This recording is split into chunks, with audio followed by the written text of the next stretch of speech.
Komið sæl og verið velkomin í Suðurnesja Magasín.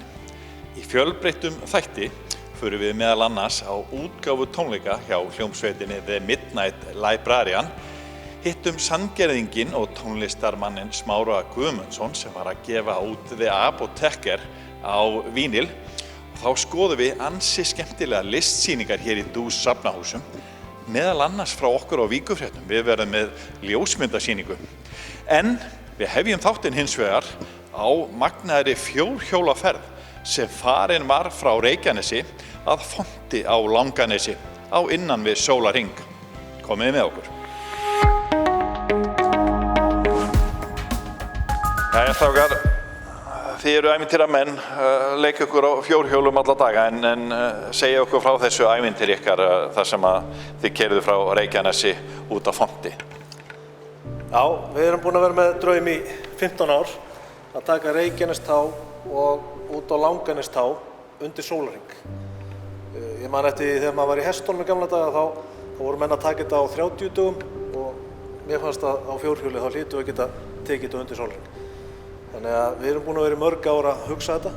2019 fórum við smá hópur og vorum í 3,5 dag að fara þessa leið. En núna ákváðum við í fyrra að negla þetta og við tókum okkur saman og byrjuðum að skipuleggja. Og þetta er náttúrulega hellingsskipulagsvinna. En við erum í hóp sem að ferðast landið og köllum okkur Melrakka.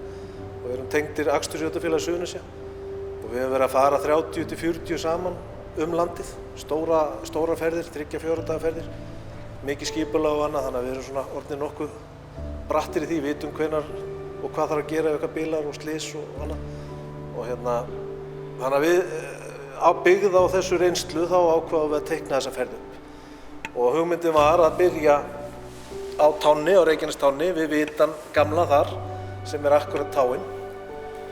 Og þetta er kannski ekki alveg rétt það eru svona aðeins línuvegir og annað sem við fórum, en við náðum þannig séð að þvera landið horn í horn án þess að fara mikið í malbygg, en og malbygg er versti óvinur fjórhjólsins af því að dekkin eyðast svo hratt upp. En þegar við vorum komnir á Norðausturland, þá var bara svo þykk þoka sem við vorum ekki búin að reikna með og við ákváðum að stytta okkur leið og fara malbygg inn á Vopnafjörð og svo þaðan út á Font. Hugmyndin var að ná þessu undir 24 tímum og með því að hugsa og spekulera og keyra varlega og svona halda dampi, þá náðum við þessu á undir 22 tímum. Þannig að markmiðið náðist. Og svo á miðri leið þá ákváðum við að vorum við alltaf að hugsa hvernig við ættum að fara heim. Og þá ákváðum við að fara á Hraunhafnartanga, sem er nyrsti tangi landsins, og fara í syðsta tanga landsins sem er Kötlutangar. Þannig að við tókum það líka þessa sömu helgi. Og það var nú reyndar mun auðveldara verkefni. Tók okkur kannski 12 tíma. En við sem sagt á þessari helgi fórum við horn í horn, suðvesturtangan í norðausturtangan og svo norður og niður, eins og við segja það. Og hvernig svo að þegar maður komin á áfangastað, hvernig tilfinningin þegar þið voru komin á Font? Það var náttúrulega rosalega ljúft þegar við komumst á Font. Þetta er langt ferðalag og þetta reynir svona mikið á menn bæði andlega og líkamlega að fara þessa ferð. Og eins og ég sagði áðan að það var mikið skipulag fyrir ferðina og hluta því var að komast þetta örugglega, að aka varlega og hluta því líka að vera í góðu samskipti. Við vorum allir tengdir saman í ferðinni og gátum svona heyrt í hvor öðrum og hvernig mönnum leið og hvort það var ekki allt í lagi með mannskapinn. En það var að segjast þess vera, það var spennufall ef við komist á leiðarenda, enda búin að vera, má segja, rúma sólarhring á hjólunum. Frá því leggjum að stað upp út á Reykjanes og þangað til að við erum komnir á hvíldarstað eftir að hafa farið út á Langanes. En Sævar, þú varst eitthvað að trufla ferðina þarna í byrjun, eða ekki? Já, ég sá sem að var til þess að við vorum 22 tíma en ekki 20. Þannig að bilaði hjá mér hjólið og við erum varið við bíluna, þannig að við sáum það að við gátum ekki gert við hana. Þannig að við fengum sent hjól á Laugarvatn sem var svona varahjól sem ég kláraði svo ferðin á. Þannig að ég á aðeins skömm í hattinn fyrir að hafa tafið ferðalagið. Voru þeir að skamma þig? Já, létum aðeins heyra það. Ég Þú þoli bara þetta. fara aftur. Já. Þetta eins og gefur almennilega. En þetta svona fyrir leikmann sem að horfa á þetta, hversu mikið mál svona þetta? Þetta ekkert mál eða þetta talsvert mál? Þetta er hellingsmál. Af því að leiðirnar eru ekkert allar bara dans á rósum, sko. Við erum að fara yfir mjög djúpar, eða sko stórar ár sem er Hagakvísl og Nýjadalsá, hérna á miðjum Sprengisandi. Þær geta verið í alls konar ásigkomulagi og bara núna síðustu helgi þá voru menn að missa bíla ofan í Nýjadalsána og svo er bara Sprengisandurinn, hann getur verið í alls konar ásigkomulagi. Hann getur verið sprunginn eða hérna bara nánast ófær. Það er náttúrulega besta ásigkomulaginn svona seinnipart hausts, þá er búið að keyra hann mikið. Svo eru bara veðrabrigði, það getur snjóað á hálendinu í júni, júlí. Hálendið opnar ekki út af bleytu fyrir svona miðjan júlí og þetta er rosa lítill gluggi sem við höfum upp á birtu líka. En sko hugmyndin með því að byrja klukkan 6 að morgni og vera búnir fyrir 6 daginn eftir, það var sá að það er bjartara á Melrakkasléttunni á þessum tíma, seinnipart og á nóttinni, eða þú veist, lengra fram eftir. Þannig að ef við leggjum að 6, þá erum við í bjartari, sko, höfum við bjart lengra. En svo náttúrulega lendum við í því að það er alveg svarta þoka. Og það var náttúrulega kannski eitthvað sem við vorum ekki búin að setja inn í reikningin. En svo náttúrulega þarf líka að hugsa að þú ert 24 klukkutíma vakandi. Þú getur lent í alls konar, sko, við erum nú búin að vera í 14 ár í þessu og við erum búin að lenda í alls konar vesinni, bæði slysum, bileríi. Við vorum rosalega heppnir í þessari ferð, ég bara segi ekki hana. Af því við erum að halda hraða, við erum að ná kannski 90-100 km hraða þegar mest er. Og þannig að mindsetið, eins og Grímsey segir, þú þarft að vera með hausinn, bara skrúa hann á alla leiðina. Þú þarft að passa að vera ekki að keyra alltaf mjög hratt, af því þá eru slys, bilerí og bara alls konar vesinn. Þannig að þetta er hugsun frá því klukkan 6:40 til klukkan 04:50. Fór löggan í hópnum yfir þetta í skipulaginu? Já, við hafa farið í þetta alveg í bak og fyrir og það er aldrei gaman að því að vinnur okkur á Facebookinni þessu að lögreglan vera að elta þá félagana. Ég er endar náttúrulega í miðjuhóp og stundum verið fremstur en já, þetta skiptir gríðarlega miklu máli að fara varlega og bara hugsa öllum öryggisatriðum og eins og sagði áðan að það er svo mikilvæg samskiptin milli okkar, við vitum alltaf hvar við erum bara sjálfur í höfðinu. Við erum þreyttir, þá stoppum við bara og tökum smá slaka á því.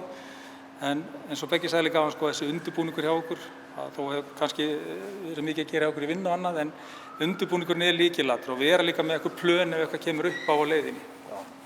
Sævar, þú nú vanur að keyra mikið rútukallinn og leigubílstjóra sonur. Var eitthvað sem kom á óvart? Þið lentu í einhverjum æfingum að hittu ykkur á leiðinni og þurftu að hjálpa einhverjum? Já, við kom okkur mest á óvart að hitta rafmagnsbíl upp á miðju Sprengisandi sem var ekki alveg viss hvort hann hefði það alla leiðina norður en hann langaði að prófa það og hann var búinn að skera dekk hjá sér. Þannig að við vorum ábyggilega í rúman klukkutíma að hjálpa honum. Það tókst nú ekki betur en það að þetta fá sent dekk úr bænum. Það táði okkur náttúrulega líka maður skilur engan eftir sem er í nauð. En hvernig, þú svona vanur að keyra mikið, hvernig var að halda sér vakandi í 22 tíma? Ég verð nú eiginlega að viðurkenna það og fékk svona pínu skömm fyrir það líka að þegar við sá Bakkafjarðarskiltið þá sagði við strákana að ég þarf aðeins að stoppa og þegar þeir snéru við og fundu mig hrjótandi út í kanti þá leistum við ekkert á þetta en ég náði 10 mínútna powernappi. Þetta hafðist fyrir rest. Beggi hvað lengi á leiðinni? 21:50. 21:50 segir hann. Hann var með skeiðklukkan í gangi allan tíman. En Ísland er magnað land, veist, er ekki stórkostlegt að fara svona ferð og sjá landið á þennan hátt? þessa leið þarna? Jú, það má náttúrulega segja að þetta sport sem við erum í er ákveðin forréttindi. Við erum að ferðast hálendið og erum að sjá okkar fallega land og öll þau svona litbrigði sem í landinu og við erum svona auðveldara og fljótara með kannski að fara yfir stór svæði og kannski sjá meira heldur þeir sem eru kannski að fara að skjótast við Sprengisand. Við tökum kannski einhverjar hliðarleiðir, skoðum einhver falleg græn svæði eða einhverjar andstæður í landslæginu. Þannig að þetta er bara forréttindi að fá að vera í þessu sporti. Og hvað eru menn að stunda þetta mikið? Er það að fara marga ferðir og allt árið? Ég held bara að maður sé búinn að fara nánast ferð í mánuði, eina ferð í mánuði, má segja það, svona meðaltali. Og við getum notað þetta á veturna líka. Þannig að það er, þú getur bara verið allt árið að leika. Eina sem maður kannski flækist fyrir er vinnan. Já. Og það þarf að finna eitthvað út úr því. En við erum búin að vera mjög duglegir, þessi hópur. Það eru komnir hátt í 100 hjól hérna bara í Reykjanesbæ og 100 manna hópur sem er að skipuleggja ferðir saman og græja og gera og við erum til dæmis núna á sunnudaginn ætlum við að fara út í Seltjörn í smá svona með krakkana og grilla pulsur og taka smá rúnd kringu það og svo ætlum við að fara miðjan september, þá förum við Arnarvatnsheiði og Sópadaskar sem kallast hérna, það er í Dölunum, Grímsi þekki það nú betur og hérna Langavatnið og þar eru komnir 20 manna hópur sem ætlar að fara með, 2 daga ferð. Fórum Vestfirðina í júní, tókum nánast alla Vestfirðina, það var 30-40 manna hópur. 44 fórum við saman hérna hringinn í kringum Langjökul í síðasta mánuði. Svo erum við búin að taka Fjallabakki náttúrulega allt og þetta bara, Ísland er bara, það er bara geggjað land, það verður bara að segjast eins og er. Og hvað er eitthvað næsta markmið? Ætlið að fara hina leiðina? Þvera Íslanda? Eins og ég sagði áðan að þá fórum við náttúrulega Hraunhafnartanga og norður og niður, eins og við köllum það, niður á Kötlutanga og okkur var bent á það að 68 metrum norðar sé Rifstangi hérna á Melrakkasléttunni. Ég held að þetta sé einhverjar erjur milli bænda þarna, en við tökum þátt í því og næsta verkefni verður að taka Rifstangi, Kötlutangi á undir 12 tímum og svo langar mig að fara, og við erum búin að tala um það í nokkur ár, að fara hérna út að Lóni hérna eða við Seyðisfjörð og út á Látrabjarg og fara þá alveg þvert yfir landið. Það er þá austasti til vestasti tangi landsins. Það verður á næsta sumar, en vandamálið í þessum fjórhjólum er það að landið er of lítið og sumarið er of stutt. Já.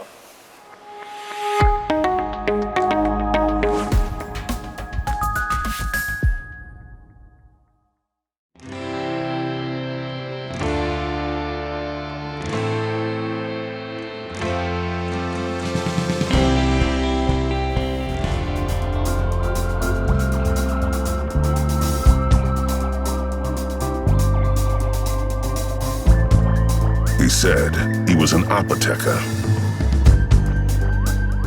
but people were afraid to approach his pharmacy. Strange incidents had occurred since his arrival. The volcano had erupted. The hot springs began to boil, and their sulfuric plumes rose up with a disgusting odor. So revolting, it was hard to breathe.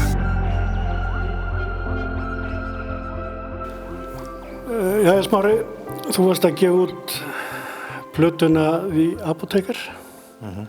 Hvernig kom það til? Ég er búinn að vera með þessa plötu í maganum ansi lengi, sko. Þegar ég byrja eiginlega á þessu bara aldamótin 2000. Það var svona fyrsta klassar dæmi, sko, átti að vera uppvakningsplata. En síðan þróaðist það bara í annað, sko, með Fríðu systir. Þannig að, en síðan núna fyrir nokkrum árum tók ég upp þráðinn aftur á þessari plötu og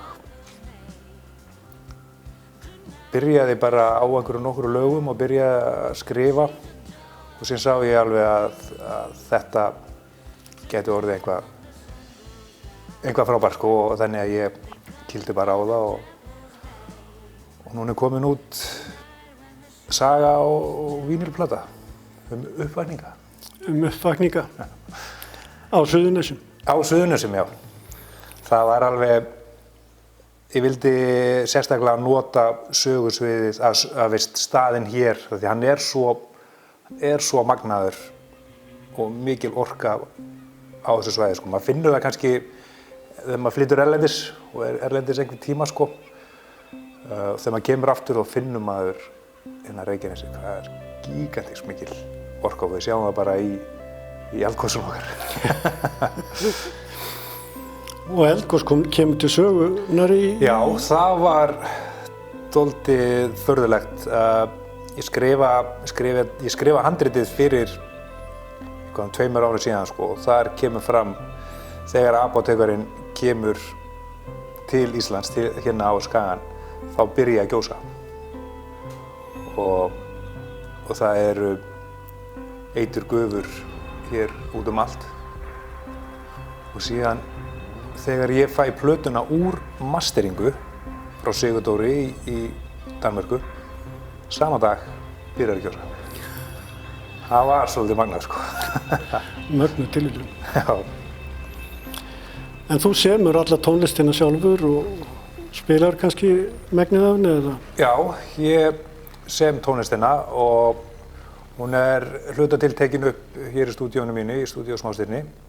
En mesti hlutin er tekin upp í stúdíó Bambus hjá honum Stefáni Erni Íkorna, sem er pródúser á plötunni.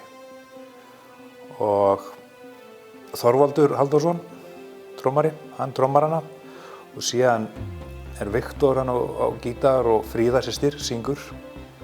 Og síðan spilum ég og Stefán mest hlutan af hinum hljóðfærum. Síðan fengum við rödd frá LA, maður sem heitir Brian Stevales, sem er sögumaður á plötunni. Ég var búinn að sannfæra sjálfa mig að ég væri sögumaður sjálfur og var búinn að lesa inn alla plötuna. En svona, þetta er ástæðan að maður er með pródúser á plötu, sko. Hann náði einhvern veginn að segja mér að við þyrftum kannski að fá einhvern sem kynni þetta almennilega. Þannig ég áttaði mig á því dálítið snemma í ferlinu, sko. Þannig að við fengum þennan Brian Stevale sem vinnur annars fyrir Marvel og Disney til að tala inn á plötuna. Er þetta þá eitthvað í líkingu við, nú hugsa ég tilbaka, eins og War of the Worlds, það er nú svona eitt meistarastykkið? Já, algjörlega, sko. Hún er ein af svona 2 plötum sem ég bara var alveg með hliðar og bara, hún var mikið svona innblástur inn í þetta verki. Ég bara alveg elska War of the Worlds, sko. Og já, hún er bara, þetta er svona, þessi plata, ég vildi að hún væri War of the Worlds, sko. Veist, ég horfði bara og hlusta á hana og bara hermdi eftir og reynda að líkjast bara og hún var mikill innblástur inn í þetta verk. Bæði War of the Worlds og The Fog eftir John Carpenter. Þessar 2 plötur var ég með alveg til hliðar þegar ég var að búa þetta til. En nú ertu búinn að skrifa handrit, gefa út plötu. Hvað eru næstu skref?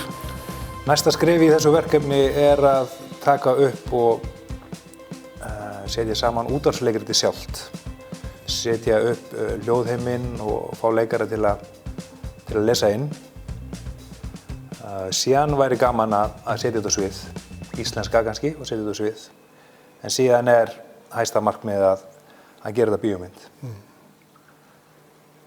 Láta Balta frenda frá handriði. Hann er vel til í það. Það er að gera svo vel, hér er handriðið og hér er tónlistin og mátt búið til bíómynd. Þú gafst hann út á vínil og eingöngu á vínil. Já, þetta er kannski einhver sérviska.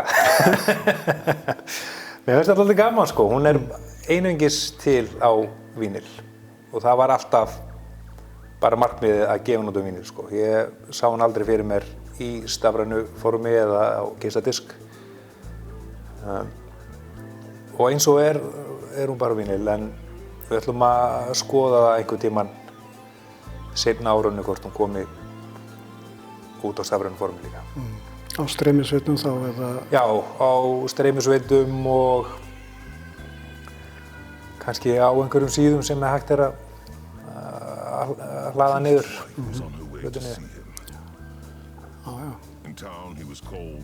Og hvernig getur maður nálgast eintök af plötum? Þetta í hljóðplötuverslunum? Hún ekki komin í plötuverslunum ennþá, en kemur fljótlega. En það hægt að nálgast hana bara á smástirni.is.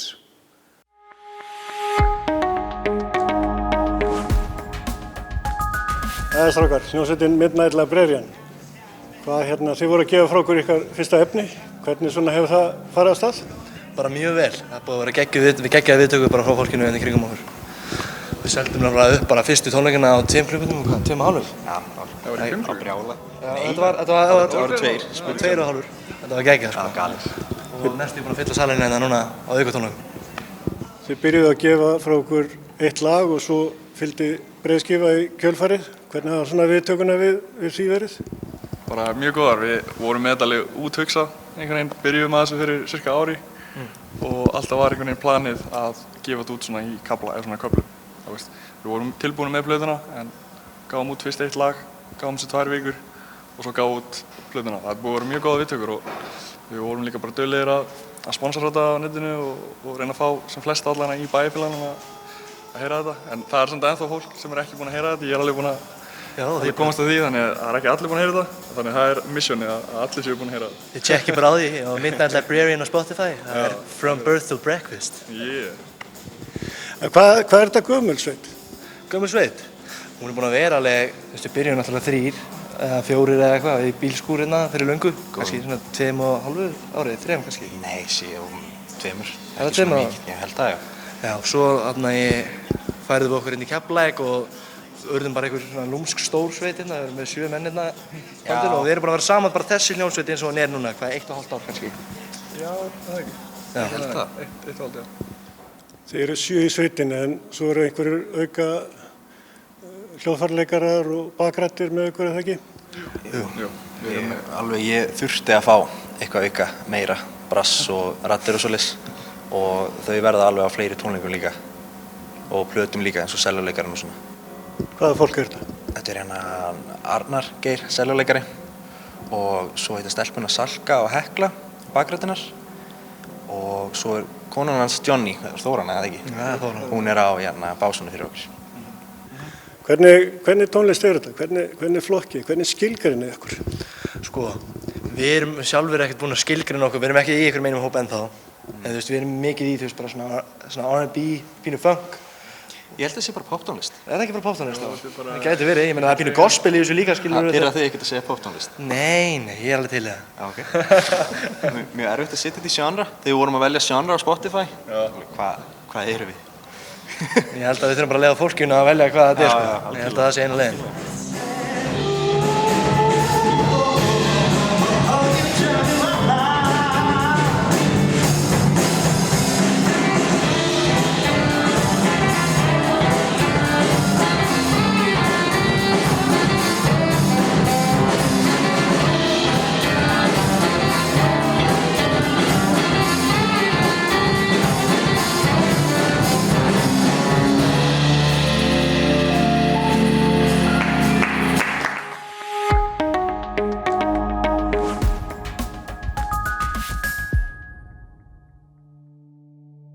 Tvær nýjar sýningar hafa verið opnaðar í listasafni Reykjanesbæjar í Dús safnahúsum.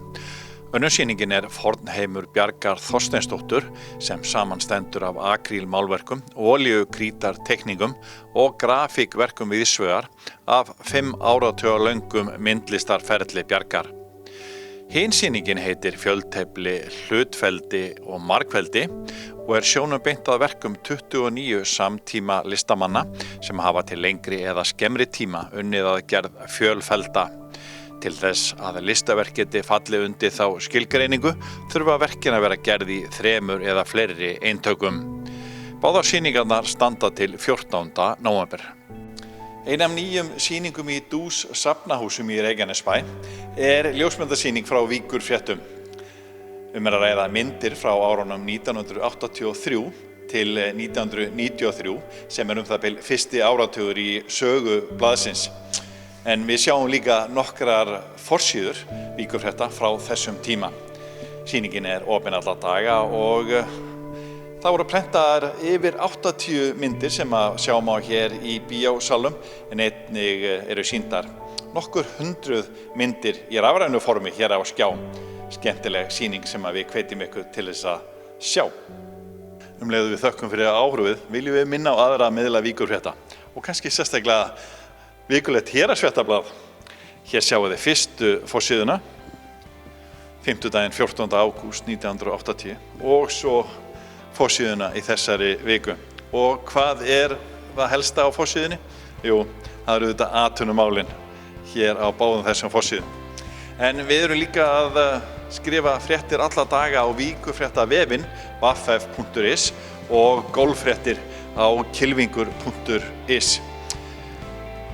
Við þykjum góðar ábendingar efni í okkar miðla en þennan þátt og eldri þætti Suðurnesja magasíns getið þið séð á hringbraut.is og á Víkurfréttasíðunni vaff.is. Við hvetjum ykkur að sjálfsögðu til þess að koma í Dús safnahús og sjá þessa skemmtilegu sýningu og aðrar listsýningar sem var verið að opna. Við þökkum fyrir okkur, sjáumst á viku liðinni. Verið sæl.